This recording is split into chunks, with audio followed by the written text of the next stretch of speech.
Having been working in the legislature for 30 years and living in New Jersey my entire life, I've lived through quite a few crises before. I was actually in the governor's office during 9/11 and actually served on a response team that the governor put together. So I thought then I had seen kind of everything bad that could happen here. And then Superstorm Sandy hit, and I was working at that point back in the Senate. And again, I was shocked by this time, the physical devastation. So having been through both of those before, I kind of thought like I had seen sort of the worst that nature could hit us with. And then this hit, the COVID-19 pandemic, and it is by far the worst thing that I've had to live through professionally.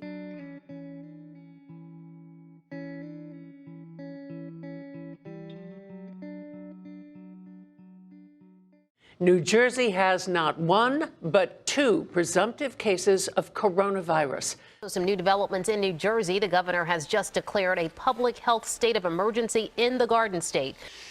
Today, I am signing an executive order stating that effective Wednesday, March 18th, all New Jersey schools will be closed. This morning, I signed an executive order directing nearly all of our 9 million residents to quite simply stay at home. I think like most of the country, we all sort of were watching the West Coast at first with California and Washington State. And then New York suddenly hit quickly and hard.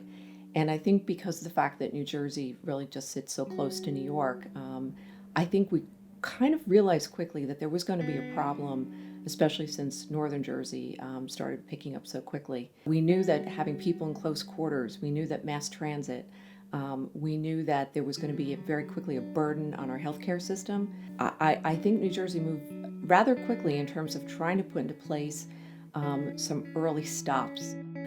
I think from a policy perspective, I think one of the hardest things for any municipal, county, state, even nationally, I think the hardest thing is trying to find a nice balance between truly protecting citizens. We know just how incredibly dangerous it can be, COVID can be, and also protecting the economic interests of the state.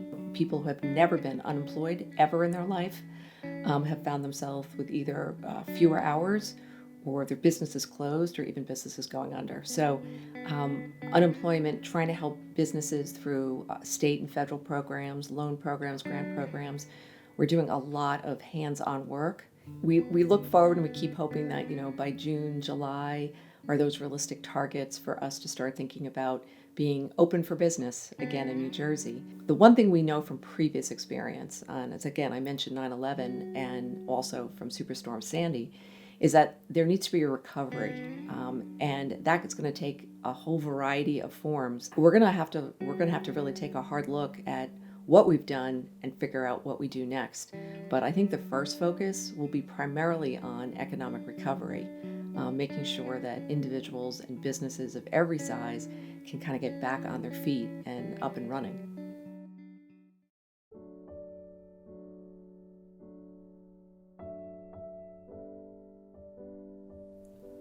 I have found that a lot of our constituents, I think they recognize that government can only do so much during times like this. And I think it's really been amazing how people have stepped up to help neighbors, help businesses, help each other.